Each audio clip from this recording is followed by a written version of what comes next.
Hello दोस्तों। आज ना हम एक बहुत ही प्यारी कहानी में खो जाने वाले हैं। ये कहानी है रस्किन बॉन्ड की the night train at Deoli. Seriously, ये ऐसी कहानी है जो आपको यादों, आधी अधूरी ख्वाहिशों और असलियत इन सब के बारे में सोचने पर मजबूर कर देगी। तो ये है कहानी की पहली लाइन, और बस इन्हीं कुछ शब्दों से ना रस्किन बॉन्ड पूरा सीन सेट कर देते हैं। सोचो, 3 इंपॉर्टेंट चीजें हैं यहाँ। पहला, नरेटर की एज 18 साल, सपने देखने की उम्र।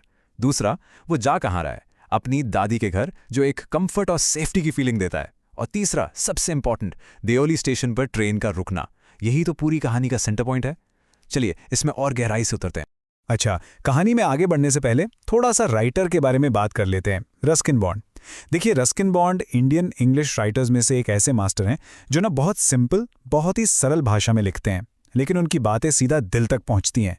आप उनकी कोई भी कहानी उठा लीजिए, आपको छोटे शहर, पहाड़ और वहाँ के आम लोग मिलेंगे। और यही सादगी उनकी राइटिंग की सबसे बड़ी पावर है। आप जानते हैं, किसी भी स्टोरी में ना उसकी सेटिंग, मतलब वो जगह जहां कहानी हो रही है, बहुत मैटर करती है।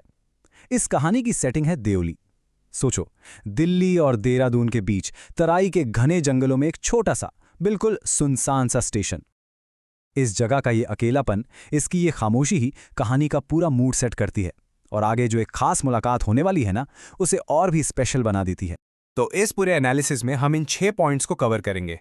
हम राइटर्स से शुरू करेंगे, फिर प्लॉट, कैरेक्टर्स और आखिर में इसके डीप मीनिंग यानी थीम्स और सिंबलिज्म को समझेंगे। ओके, तो कहानी शुरू होती है एक 18 साल के कॉलेज स्टूडेंट से। यह है हमारा नैरेटर। हर साल गर्मियों की छुट्टियों में वो ट्रेन पकड़कर देहरादून जाता था अपनी दादी के घर, और इस सफर में उसकी ट्रेन हमेशा एक छोटे से स्टेशन देओली पर रुकती थी। मतलब ये उसके लिए एकदम रूटीन था, बिल्कुल आम सी बात, कुछ भी एक्साइटिंग नहीं। अब जरा देओली स्टेशन को इमेजिन कीजिए। सुबह के 5 बज रहे हैं। ट्रेन सिर्फ 10 मिनट के लिए रुकती है। वहां क्या है? बस एक प्लेटफॉर्म, एक नन्ही सी चाय की दुकान और चारों तरफ घना अंधेरा जंगल। एक अजीब सी खामोशी, एक अकेलापन था उस जगह में। लेकिन नरेटर का यही बोर करने वाला रूटीन बहुत जल्द बदलने वाला था। और फिर एक दिन उसी सुनसान खामोश प्लेटफॉर्म पर नरेटर की नजर एक लड़की पर पड़ती है। ये बस एक छोटी सी मुलाकात थी, एक फ्लीटिंग कनेक्शन, मतलब बस कुछ पलों का एक रिश्ता। लेकिन इस छोटी सी मुलाकात ने नरेटर के दिलो दिमाग पर पूरी लाइफ के लिए एक निशान छोड़ दिया। और देखिए, राइटर उस लड़की को डिस्क्राइब कैसे करते हैं, ये बहुत इंटरेस्टिंग है।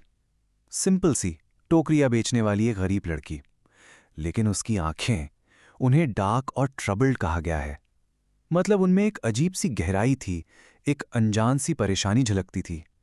राइटर उसकी आंखों को उसी अंधेरे, अनजान जंगल से कंपेयर करते हैं, और यही रहस्यमयी आंखें हैं जो नैरेटर को उसकी तरफ खींच लेती हैं। तो चलिए इन दोनों कैरेक्टर्स को थोड़ा कंपेयर करते हैं। एक तरफ है हमारा नरेटर, रोमांटिक है, सपनों में खोया रहता है, चीजों को गहराई से सोचता है। और दूसरी तरफ है वो लड़की, एकदम मिस्टीरियस, गरीब है, पर उसमें एक शान है, एक डिग्निटी है। अब देखिए, नरेटर एक एस्केपिस्ट है, मतलब जो आगे जाकर सच्चाई से भागेगा।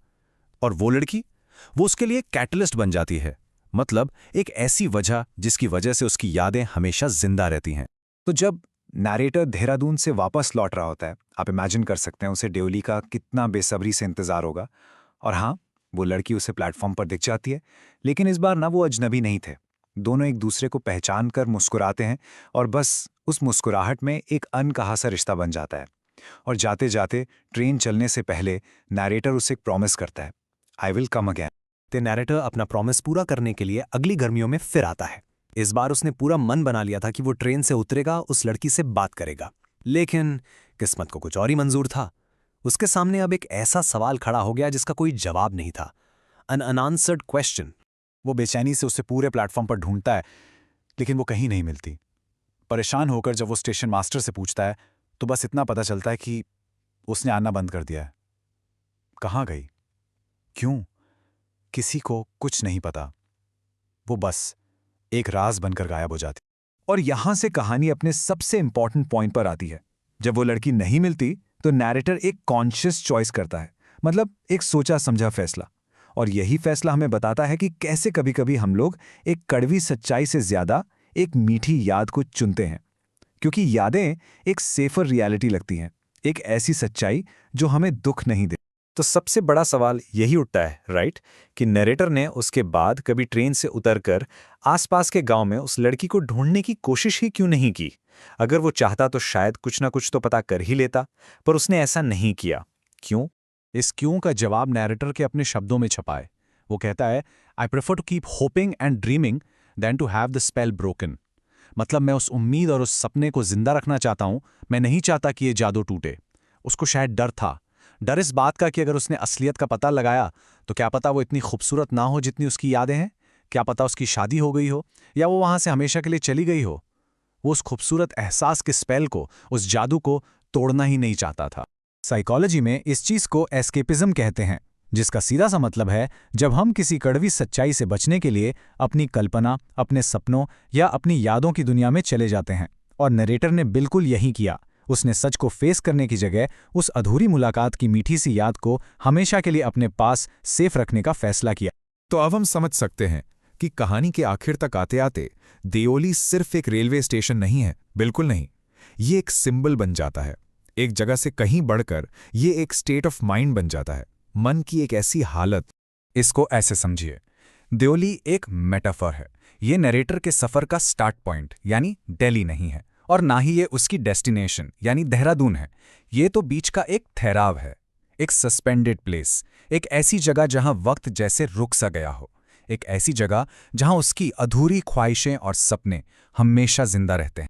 और कहानी की ये आखिरी लाइंस पूरी कहानी का निचोड़ हैं।